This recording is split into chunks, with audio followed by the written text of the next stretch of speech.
You're listening to the Parts Pros podcast, the only podcast made specifically for automotive parts professionals. We're here to dive into the latest industry trends, expert strategies, and real world solutions to drive success and boost your parts department bottom line. I'm your host, Amanda Poe, an automotive marketing expert with more than a decade of experience helping dealerships drive growth in the ever evolving digital landscape. Joining me today from our official podcast sponsor, Revolution Parts, is Emily Hannigan Page. Emily is a parts and e-commerce guru with 5 years of hands-on experience working with both OEM and aftermarket parts industry leaders. Emily, great to have you today. Thanks, Amanda. It's great to be here. I've worked alongside some incredible teams in the OEM parts space, and I'm really excited to talk about how selling parts online is transforming parts departments. Absolutely. Fantastic. And while Emily is important, the real reason we're here today, our other guest, Anthony Bluebello, the parts director for BMW and Mini of Westchester in Pennsylvania. He is a parts, e-commerce, wholesale, and retail expert at the highest grossing parts department in the Piazza Auto Group there in Pennsylvania. How are you doing today, Anthony? Doing fantastic. I appreciate you guys for having me. It's good to be here. Yeah, absolutely. We're excited to have you. Share a little bit about yourself, about your background, who you are, and why you're here on this podcast with us today. Hey, I appreciate it. I've been at the dealership for about 22 years now. I've started at the bottom and literally have done every job in the parts department. I've just stayed here, started driving, started delivering parts to the technicians to keep them at their bay, started doing retail stuff in my early entry days, did some driving, did some fleet management for a wholesale program, worked my way into wholesale, did some wholesale stuff, learned that a lot of people love shopping you. And when we found that we needed to do some growth, I moved over to a little bit of e-commerce and figured I could grow something that we didn't have currently. Trained another person to fill in for the wholesale. I've literally done it all. And then back in 2021 is when I became the director, if you will, and started kind of overseeing things and just using those close to 2 decades of knowledge to just make things better. We had a solid crew, just needed to, finally tune some processes and make sure that everybody's doing as much as they can, making sure people are self-maintained, making sure they have the tools to do the job appropriately. That's awesome. I have to say, you do not look like somebody who has been in a dealership for 22 years. I started when I was 19. So yeah, I was 18. I started on my 19th birthday, October 1st, 03. So I'm dating myself here. We won't do the math on that one. Don't worry. I just hit 50. I know that you've been doing this for a long time. When you first decided to take your part sales online, what were some of the that was 2017, right? By the way. Yes, ma'am. Yeah, 2017. And what were some of the don't call me ma'am. No, we're not doing ma'am. Everybody gets called ma'am. I'm from Georgia. Everybody gets called ma'am. Oh man. Okay. Well, I'm gonna try not to be offended. So in 2017, I'm older than you. in He calls me ma'am too. oh no, Emily's definitely not a ma'am. I Emily's in beyond. It's the sign of respect. My apologies. You're okay. So in 2017, when you decided to take your part sales online, what were your roadblocks? I know there were a lot of them. Yes, definitely. Well, I mean, 2017 is before COVID, so a lot of things were really unknown. A lot of people were moving, evolving, and product stuff was booming back then. Right before COVID, things were really kind of blossoming.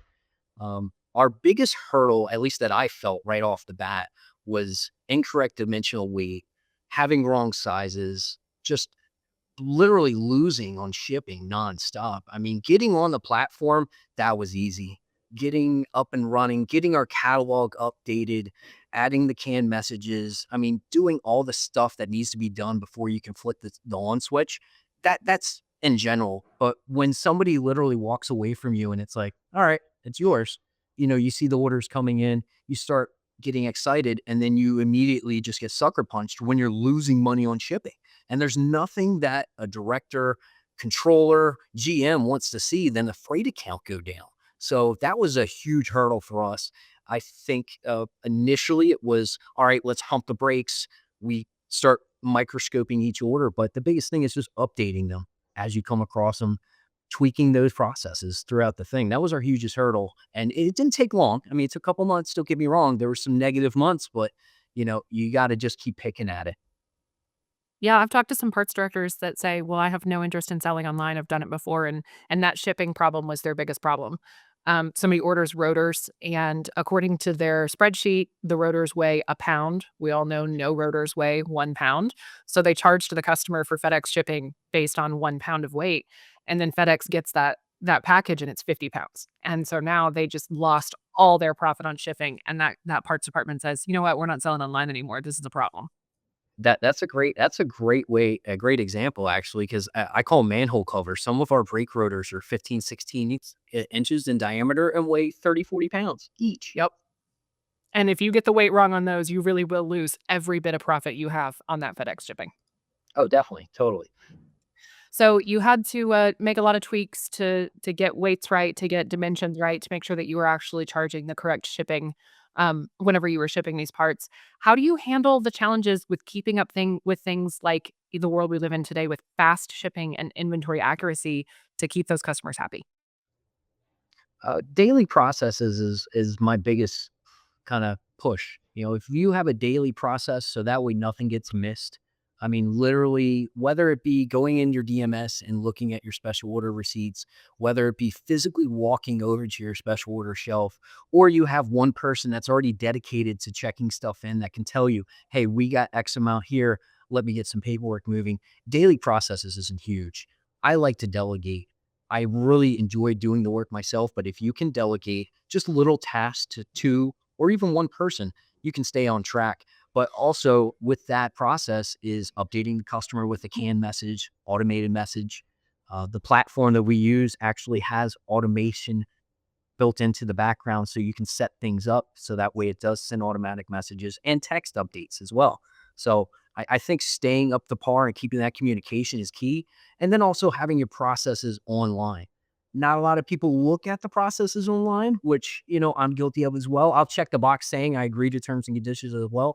But it's nice to have that as a back for when the customer does call and say, hey, I ordered this at 12:30. It's 4 o'clock. It didn't ship out. Why not? Well, hey, it says right in our terms and conditions that everything's processed same day. It's not shipped same day. So you really got to set the line. And that's what I love about e-commerce. You can make all your own guidelines. And unfortunately, it's up to the customer. They have to follow them. That's part of doing business. It's a two-way street. As a customer, I don't love to follow those guidelines. I want things shipped like 5 minutes before I order it. Ain't that the truth? Like, I need some kind of, like, telepathic knowledge going on. Listen, I'm actually having this problem right now. I drive a Jeep, and the thermostat in my Jeep went out, and I'm like, "Where can I get this in approximately 45 minutes flat?" The answer is nowhere. You can't get it anywhere. Well, hopefully, Anthony, most of your customers aren't as impatient as Amanda. They are actually. We do have an InstaChat tool, so I do try to use that to text customers if there's not an actual update that can be sent, and it's literally just me kind of reaching out to say, "Hey, we received your order. It's getting packed up today. It'll ship out tomorrow." So I mean, any kind of communication is key. I mean, we're all humans. We're all consumers.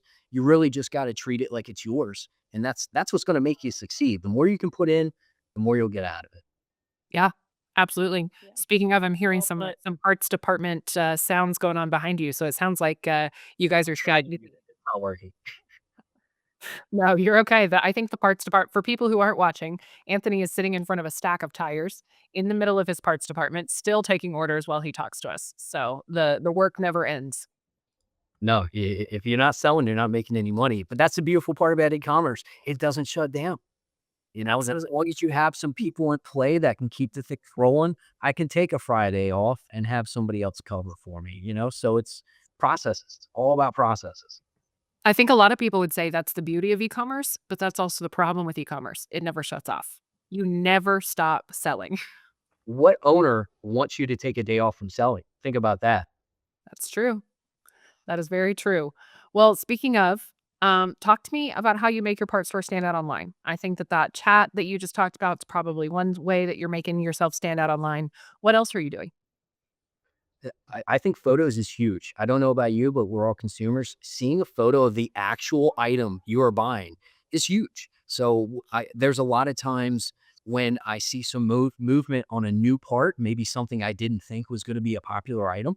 That's when after I see the second one, I'm taking a picture of it. Sometimes I'll even take a picture of it the first time I see it come across my desk.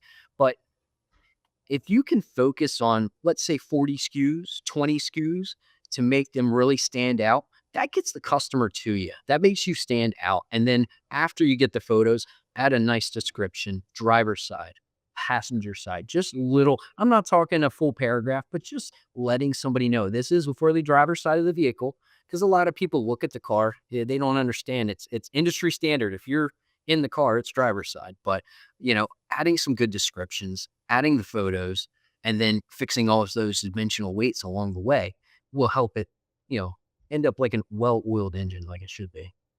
I don't know about you guys, but a I'm lot. so glad to hear you're doing that. Oh, sorry. Oh, so I'll take it. I don't want to just be sitting here not contributing because I feel like it'd be weird. No, you're fine. I completely understand. I was gonna say, along with the description, the pictures are really helpful because I don't know about you guys, but I've purchased many things online thinking I knew what I was purchasing, and then I get it, and it's a different size or a different color or a different, something's not exactly what I expected. So having that little bit of creativity in there is very helpful.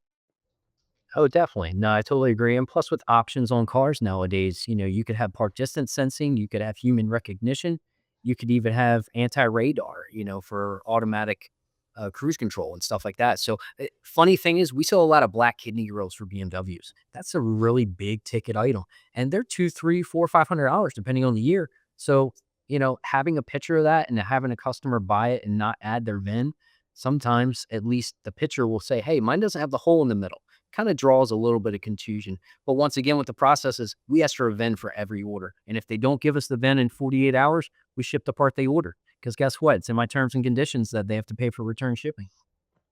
Okay, so notice a buyer, read the terms and conditions. And it's great to hear, Anthony, that you are putting in that extra effort to add the pictures. While Revolution Parts allows you to sell your entire OEM catalog in the most up to date form, the special sauce is adding that extra value to the customer. What are they going to choose? I mean, even if your part is a couple dollars extra than your competitor, you have the image so they can feel confident they're buying the right thing. Totally agree. That's very good put. Well put in. I love that. That's a great point because I know that if I'm looking at parts online, I mean, if you're on eBay and there's 6 parts and one of them has a picture and a quality description and you know where it's coming from, you're way more likely to buy that part than you are somebody that's or apart from somebody that you have no idea where it's coming from and how long it's going to take to get to you and what condition it's in. Yeah, definitely. One little other thing I like to do, and I really don't like telling everybody this because I feel like it's what kind of makes me me, but BMW customers and enthusiasts. And I'm pretty much an enthusiast. I love cars, anything car related. I like to make my promo codes fun. So like BMW loves chassis numbers. I took chassis numbers and kind of just added a little flair to them. So like F80s or M3s, F80 is crazy, E39 looking fine, E30 riding dirty, stuff like that. And the customers that have these cars that know those chassis numbers, to me, it's like, ooh, I kind of like this. Like this guy, this website is not just a website to sell parts. There's actually somebody on the other end that enjoys the cars enough to make a promo code that's specific to my car, and I try to have those promo codes change monthly or worst case quarterly. And then I can also track that on the Revolution Parts platform to see, all right, how many times did this get a hit? Or how many times, it kind of lets you know if they're actually doing their job, if they're falling on their face, or maybe you're giving away the gander. So I think promos, that's my little secret sauce. You guys can take it and run with it now. So that was actually all the questions that I had. Emily, you have any questions for Anthony before we go? Yeah. A lot of dealerships, especially when they're just getting started online, they have the challenge of obsolete parts. So I would love to hear, how did you approach the challenge of dealing with your obsolescence and what strategies work best to get them off your shelves and into your customers' hands? Obsolete parts are such a hot topic item. I mean, dead inventory is dead money, and you got to get rid of it at some point. Using the Revolution Parts platform, you can download a CSV file from your DMS and then pick whether you want to do 12, 18 months, 24 months, and grab their SKUs, upload them to Revolution Parts. You can even adjust the photos, adjust the descriptions, maybe make something a little bit more eye-catching. You can even specifically make a special price for that one SKU. You don't have to do it for every other one. So it's nice that you have a direct way to get rid of obsolescence. There is a way to get to your goal if obsolescence is your goal. And obsolescence in any parts department is completely terrible. If you're above 3%, you're not doing good. And I've talked to quite a few dealers that are 10, sometimes 20%, and they've been handed this inventory that they have now the responsibility to clean it up. And some people are sitting on $1 million. So what's 20% of $1 million? Do you really want that much money just sitting there collecting dust? No, you got to get rid of it. So it's a huge tool and a great thing to have on your belt, especially if your name's Tim Allen from Tool Time. Well, that was a great little plug for Revolution Parts there. We so appreciate your time today, Anthony. I think that is all that we have time for, so I'm gonna go ahead and close us out. That is all for this episodes of the Parts Pros. Thank you for tuning in. For more information on the Parts Pros and our official e-commerce sponsor, Revolution Parts, as you just heard that plug from Anthony, visit partsprospodcast.com. Be sure to subscribe on Spotify, Apple, Amazon, YouTube, wherever you listen to your favorite podcasts, or on our website, again, partsprospodcast.com, so you don't miss our next episode. Thanks for listening, and we'll see you next time.